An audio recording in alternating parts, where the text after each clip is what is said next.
Imagine walking down the aisle and smelling freshly ground coffee beans right next to a loud vacuum tube tester, or saving little green stamps just to get a new toaster for your kitchen. Here are 10 old grocery store features that have vanished forever. S&H Green Stamps were a massive part of the mid-20th century shopping experience, acting as an early retail loyalty program. Created by the Sperry and Hutchinson Company, these tiny stamps were handed out by cashiers based on how much money you spent. Shoppers would take them home, eagerly lick them, and paste them into dedicated collector booklets. Once you've filled enough books, you could take them to a local redemption center to get household goods like toasters, lawnmowers, or even furniture. During the 1960s, the company was printing more stamps than the U.S. Postal Service. However, as economic recessions hit in the 1970s and grocery stores looked to cut costs by simply lowering prices, the stamp programs were largely abandoned. Today, digital loyalty apps have entirely replaced this sticky, nostalgic tradition. Individual price stickers were an absolute necessity before the barcode scanner transformed the checkout process. Every single can of soup, box of cereal, and loaf of bread had to be manually stamped with a price gun by a store clerk. These clerks would walk the aisles with pricing tools, rapidly stamping purple or black numbers onto tin cans and cardboard boxes. When you reached the checkout, the cashier had to read every sticker and manually type the price into a mechanical cash register.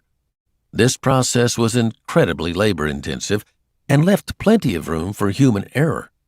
The introduction of the Universal Product Code in 1974 at a Marsh supermarket in Ohio changed everything. Once laser scanners became standard in the 1980s, the rhythmic click-clack of the pricing gun faded into history. Vacuum tube testers were a beloved fixture in grocery stores from the 1950s through the early 1970s. Back then, televisions and radios relied on glass vacuum tubes, which frequently burned out and left families without their evening entertainment. Instead of calling an expensive repairman, you could remove the glowing glass tubes and bring them to your local supermarket. The store provided a large self-service machine where you could plug in each tube to test its strength. If the machine's needle dropped to the red zone, you could conveniently buy a brand new tube from the cabinet below. As solid-state electronics and transistors replaced vacuum tubes in the late 1970s, these machines became obsolete. The familiar glow and humming sound of the tube tester was quietly removed from the grocery store entrance forever. Weekly encyclopedia and dishware promotions were a clever marketing tactic used by supermarkets to ensure customer loyalty. To keep housewives coming back, grocery stores would offer a new piece of a matching set every week at a discounted price, or even for free with a minimum purchase. One week you might get volume 1 of an encyclopedia, and the next week you returned to buy volume 2. Other stores offered beautiful ceramic dishware sets or crystal drinking glasses. Families would patiently build their collections over several months, resulting in many baby boomers growing up with the exact same floral dinner plates in their homes. As the retail landscape shifted and big box discount stores emerged, these continuity programs lost their appeal. The days of completing your home library while buying milk are long gone. Carryout boys and parcel pickup lanes provided a level of personalized customer service unheard of in today's self-checkout era. After the cashier rang up your items, a dedicated bagger would carefully pack your groceries into sturdy paper sacks. They wouldn't just hand them to you. They would load the bags into a metal cart and push them all the way out to your car. Many larger supermarkets even featured a specialized parcel pickup lane. You would get a numbered plastic tag, drive your car around to the front loading zone, and the staff would bring your groceries out. As labor costs rose and plastic bags made it easier for shoppers to carry their own goods, this complimentary service was slowly phased out. Today, finding someone to help load your car is a rare luxury. Returnable glass beverage bottles were the standard way Americans purchased milk and soda before the rise of single-use plastics. Beverages were sold in thick, heavy glass bottles that required you to pay a small deposit at the checkout counter. After your family finished the drinks, you would save the empty bottles in wooden crates and lug them back to the grocery store on your next trip. The store clerk would count your empties and refund your deposit or apply the credit to your grocery bill. The bottles were then shipped back to the local bottling plant to be washed, sterilized, and refilled.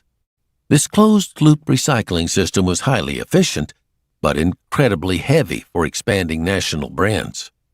By the 1980s, the convenience of lightweight disposable plastic bottles caused this eco-friendly tradition to completely disappear. In-aisle coffee grinders provided one of the most distinct and memorable aromas of the mid-century grocery shopping experience. Before pre-ground vacuum-sealed coffee bricks dominated the market, many shoppers bought their coffee beans whole. Supermarkets, most notably the A&P, featured large industrial red coffee grinders right in the middle of the aisle or at the checkout counter. You would select your bag of 8 o'clock coffee beans, pour them into the hopper, select your preferred grind size, and flip the switch. The loud, rumbling noise of the grinder would echo through the store, followed immediately by the rich smell of freshly ground coffee. As instant coffee and pre-packaged grounds became the convenient choice for busy households in the late 20th century, these heavy machines were removed. Now, that incredible store-wide coffee aroma is just a fond memory. Mechanical kiddie rides were a staple at the front of almost every neighborhood grocery store, providing a brief moment of joy for restless children.